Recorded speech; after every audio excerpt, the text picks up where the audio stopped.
The sharp crack of a perfect gunshot echoed through the pin-drop silence of the Summit Marksman Club, only to be swallowed by a wave of impressed applause from members clad in expensive shooting gear. Preston Vaughn lowered his favorite Macmillan rifle, a self-satisfied smile spreading across his sun-kissed face. The giant screen confirmed it. A perfect bullseye. Another shot to solidify his status as the club's undisputed top marksman. Vaughn wasn't just the reigning regional champion. 6 years running, he was also the son of a state senator, resting comfortably atop a legacy of wealth and prestige. For men like Preston, this place wasn't just a playground, it was a dominion.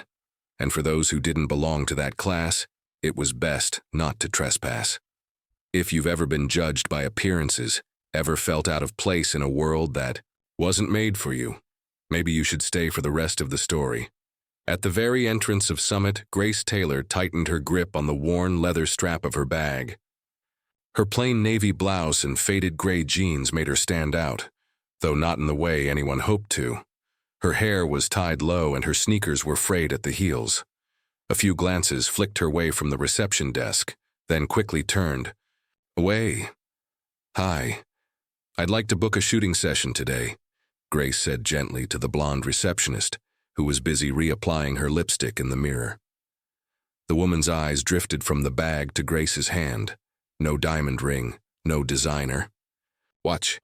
And she replied in a flat tone, "Members only, ma'am."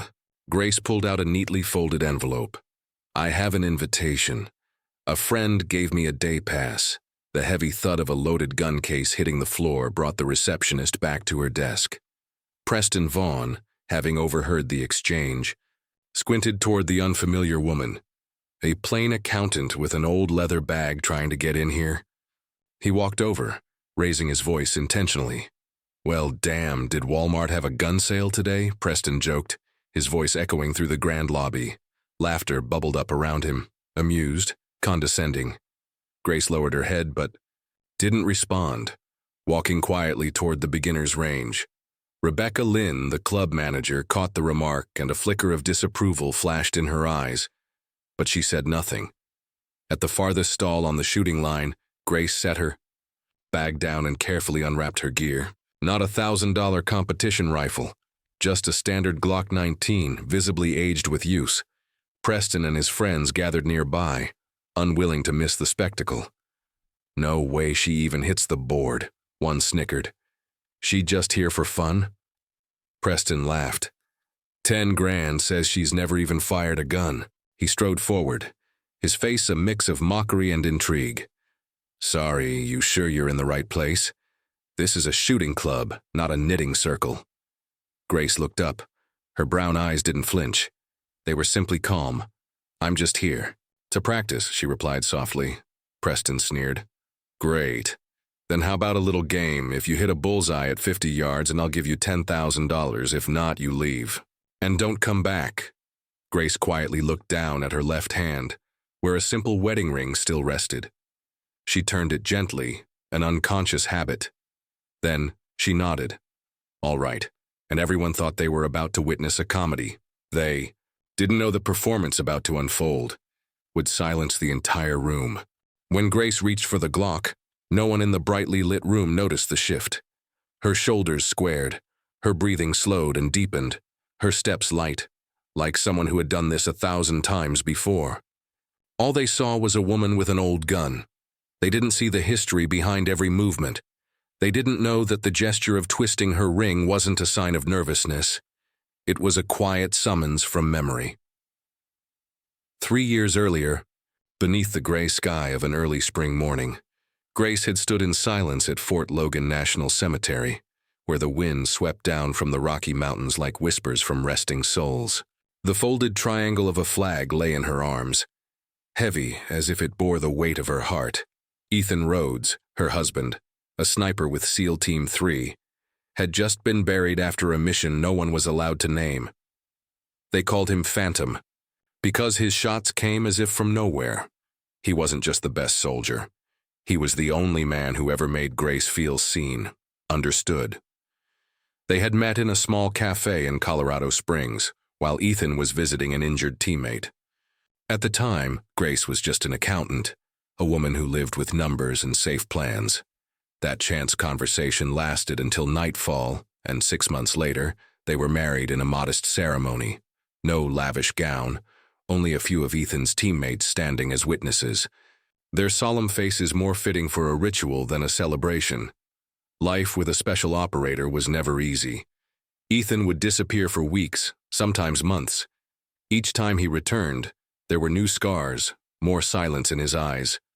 But he never forgot to bring Grace a smile.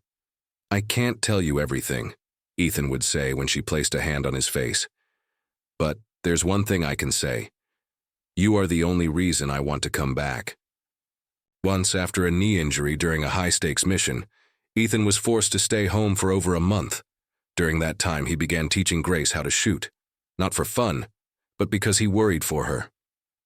"I won't always be here to protect you," he said, adjusting her stance with hands gentler than any words. "I want to know that if something ever happens, you'll stand your ground." What began as a few lessons became a ritual. Every weekend, they drove to a small shooting range outside Denver, where no one knew their names. Ethan taught her everything: how to control her breath, align the sights, feel every millimeter of the trigger. And Grace, she didn't learn with her mind. She learned with a strange and quiet calm. "You have a sniper's eyes," Ethan once said, smiling after she nailed a perfect shot at 75 yards. "The only thing you're missing is a reason to pull the trigger." And then that reason came, in the form of a death notice, a folded flag, and a hollow that would never be filled. She hadn't touched a gun since. Her Denver apartment had no weapons room, no clinking of metal. Ethan lived in a wooden box on a shelf and in a notebook filled with every shooting drill they ever did together. She reread it once a year on the day he died, until last week. A package appeared at her doorstep. No return address, only a handwritten note. 3 years is enough. It's time to come back. Logan. Inside was a day pass to the summit, Marksman Club, and a short letter. "Ethan once told me if he couldn't make it back, he wanted you to continue, not to fight, but to remember how to stand." Now, in the cold white light of Summit's shooting room, Grace drew a deep breath. Everything Ethan taught her had come back. No one knew who she was, but after the first shot, they would never forget her. The shot rang out like a quiet declaration. When the target was reeled in, a perfect round hole sat cleanly at the center of the red, dead center of the bullseye. The entire shooting range seemed to hold its breath. A long, tense silence followed, then a ripple of disruption. The scrape of chairs, hushed whispers, and several doubtful stares. Preston Vaughn stood frozen, the metal tumbler in his hand tilted slightly, the last drop of water falling to the floor like a solemn chime. His face no longer wore the mocking smile. It was now something more serious. He stepped forward, snatched the target from the range assistant, and held it up to the light. This wasn't luck. It couldn't be luck. "Just the first shot," Preston said loudly, trying to keep his voice even. "Anyone can get lucky once. But 3 shots in a row? At over 50 yards? Rebecca Lynn, the club manager, approached, her tone calm but edged with clear respect. "I watched the whole thing. Her stance, her aim, her control, that's real technique." Preston glanced at her, his eyes cooling, then turned to Grace. "Who are you, really?" Grace replied softly. "I'm someone keeping a promise."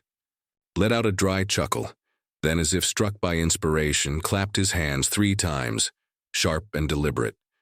"Very impressive. Quite the drama. Fine. If you're really as good as you say, I challenge you to a formal competition. 1 week from now, 10 stations, varying distances and weapons.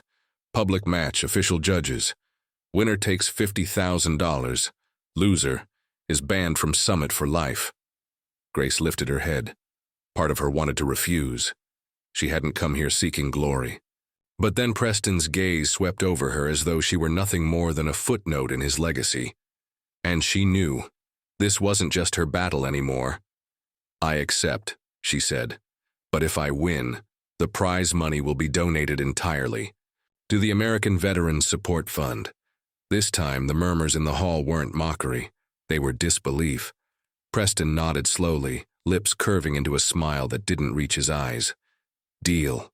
After Grace left, Preston pulled out his phone, his eyes sharp. Find me everything about her. Name, address, job, and most of all, who her husband was. That evening, in a small apartment on the edge of Denver, Grace placed the gun on the table, as if laying down a piece of memory. The phone rang. It was Logan Harris. You just publicly challenged Preston Vaughn, his voice was low. Do you even know who he is? The man who claims he's untouchable, she replied, trying to sound light. No. The man who has both money and influence, and doesn't take losing well. A pause. Then Logan continued, his voice softer now. I'll be there tomorrow. You need to train seriously. I shot with Ethan in Fallujah. And trust me, he taught you right. But this time, you'll need more than that. The next morning, at an old military shooting range 30 miles outside Denver, Grace trained with Logan for 7 straight hours. Each drill was repeated until her body ached. But something was awakening. A part of Grace she thought had been buried with the past. At the end of the session, Logan handed her a worn notebook. Before he left, Ethan gave this to me. It's all in here. Wind correction formulas, range, estimations, scope adjustments, all for you. He knew one day you'd need it. Grace took the notebook. Outside, the wind blew hard, but inside her, a new feeling was forming, not fear, readiness. On the day of the competition, the Summit Marksman Club transformed into an arena. Electronic scoreboards were hoisted high, spectator seats packed. Sponsors, veterans, local media. Everyone was present. A woman once mocked and dismissed was now the main event. Grace Taylor entered the shooting field in a coarse cotton shirt and simple jeans, carrying only a small fabric pouch on her hip. Inside, the tattered notebook bearing her husband Ethan Rhodes's handwriting. Rebecca Lynn, the club manager, greeted Grace at the edge of the gallery. We checked, she whispered, her voice grim. Some of the guns at the 10 stations have been subtly tampered with. Not in your favor. Grace only nodded. I know. He wouldn't let me win easily. Thanks for telling me. On the other side, Preston Vaughn made his entrance like a star on stage, wearing a sponsor-branded competition suit, trailed by a camera crew and his personal entourage. When he spotted Grace, he offered a dry smile. Sleep well last night, Miss Taylor? Very well, Grace replied, eyes steady. I always sleep soundly after completing my night sighting drills. Preston paused for half a second. He recognized that kind of phrasing. Military phrasing. Ordinary people didn't speak that way. The match began, stations 1 through 4. Grace held steady, Preston had a slight edge. With modern-style competition rifles, his reflexes gave him a small advantage, but Grace never let the gap widen. Station 5, a Sig Sauer P226 with a strangely heavy trigger pull. Grace noticed it immediately. Ethan had once taught her, faulty. Gear, a steady mind makes up for it. She adjusted her trigger timing and still hit the center. Stations 6 to 8, tactical weapons. This was Grace's domain. She had spent years training with Ethan using similar rifles. Her technique wasn't flashy, but it was precise and unshakable. The audience began shifting, from cheering Preston to silently watching Grace. By Station 9, their scores were nearly even. Preston leaned close, his voice low enough for, only her to hear. You know I looked into everything about you, right? About Ethan. About the name Phantom. You didn't think I'd recognize a SEAL sniper mark, did you? Grace didn't flinch. Her fingers simply turned her wedding ring once more. Then you must also know, she replied calmly. He taught me never to let my hand tremble in front of arrogance. Station 10, the Macmillan TAC 338, a heavy-duty sniper rifle built for extreme range, Preston's favorite weapon. As Rebecca handed it over, she whispered, the scope's slightly misaligned. We didn't have time to correct it. Grace opened the notebook, flipping to the exact page Ethan had once written. Macmillan offset with light western wind. Adjust up by 0.2 degrees right by 1 click. She made the adjustments precisely. Preston shot first. 9 out of 10 in the center. Ring Grace sat down, back straight, feet grounded, breathing deep. In her mind, there was no audience, no competition. Only her, the rifle, and the man she once loved. First 6 shots, bullseyes. On the 7th, a strange glint flashed through her scope. A piece of metal from Preston's team, reflecting light intentionally. Grace paused, took a deep breath, and closed her eyes for 2 seconds. Ethan had said, "Close your eyes, open your focus." She pulled the trigger, still a bullseye, 10 shots, 10 perfect hits. The arena erupted.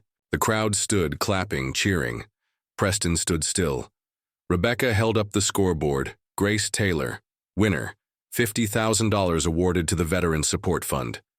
Preston walked over, extending his hand reluctantly. "Congratulations, but you haven't won life yet." Grace took his hand, eyes locked on his. "I don't need to. Winning against myself is enough." The next morning, social media exploded with videos of Grace Taylor, the unassuming, unknown woman who had just defeated elite marksman Preston Vaughn on the very home ground of the privileged. The footage of her calmly adjusting the tie, Macmillan tacked .338, and landing 10 consecutive bullseyes spread beyond the shooting sports community. The media called her the one who kept a promise for a ghost. But amid the wave of praise, another video began circulating, extracted from a security camera in the technical room. It showed Preston's assistant secretly altering the scope settings at Station 10. And worse, one of Preston's crew members intentionally used a metal sheet to reflect light into Grace's eyes during her final round. The entire club was stunned. Rebecca Lynn called an emergency board meeting at Summit. Holding the investigation report, she spoke firmly. Preston Vaughn not only attempted to cheat but violated sports ethics and sponsorship terms. 3 days later, the club announced it would revoke all of Preston's titles from the past 5 years. Sponsors withdrew en masse. Meanwhile, in a law office in downtown Denver, Grace sat across from Preston. Not with a rifle, but before, settlement agreement. "We're prepared to donate $100,000 to the Veterans Support Fund," Preston's lawyer said. "A public apology will follow, and Preston will suspend all competitive activity for the next 3 years. Grace looked directly at the man who once mocked her. "Why did you do it?" she asked. Preston took a deep breath. For the first time, stripped of arrogance. "Because I knew I couldn't beat you. Not fairly. You weren't shooting to win. You shot like you were protecting something sacred. I've never gone up against anyone like that." Grace said nothing more.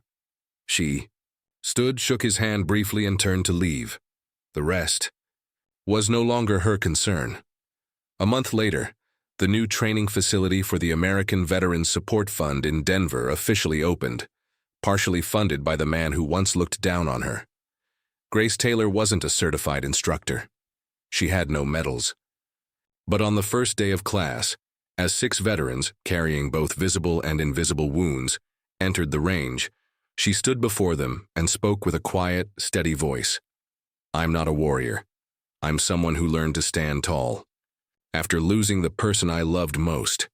And if I could do that, you can too." The first class ended in smiles. By the 3rd session, someone hit their first bullseye. By the 5th, a veteran with PTSD said, "For the first time in years, I felt my heart settle when I pulled the trigger." At the fall fundraising gala, the fund announced a new scholarship for veterans to become firearms instructors, named the Nathan Phantom Rhodes Excellence Scholarship. When the first recipient, a former Marine who had nearly lost mobility, took the stage, Grace sat quietly in the audience, gently turning her wedding ring the way she always did when she thought of Ethan. "I kept the promise," she whispered. That day, the press didn't talk about guns, titles, or scandal. They talked about a woman once mocked for her old shirt and worn-out pistol. A woman who didn't just hit her mark, but touched the heart of an entire community. Her story wasn't about triumph. It was about returning. And if you've ever been underestimated, told you weren't good enough, not worthy enough, Then remember the name Grace Taylor, the woman once seen as an outsider among the elite, who rewrote the story with silence, resolve, and a perfect shot. A simple woman once laughed at for her worn-out shoes and outdated gun made the elite bow down, not with noise, but with discipline, courage, and unwavering loyalty to a sacred promise. Grace Taylor's story isn't just about defeating an arrogant rival. It's about the triumph of quiet resolve over loud pride, of resilience over judgment, and of willpower over privilege. If you've ever felt judged, looked down on because of where you started, remember this: what defines you isn't where you begin, but how you stand firm when the world doubts you. So what promise will you keep to yourself? Who inspired you to rise again and keep going? Share your story in the comments. We read every one. If you believe true strength doesn't need to shout, like and share this video to spread a powerful message. Never underestimate someone just because they choose simplicity. Behind it might be a sleeping mountain. Subscribe to the channel so you won't miss more powerful stories of inner strength, quiet courage, and the extraordinary returns of those once overlooked. There are still so many ordinary yet remarkable people you haven't met. Stay with us. Let's keep writing this journey together.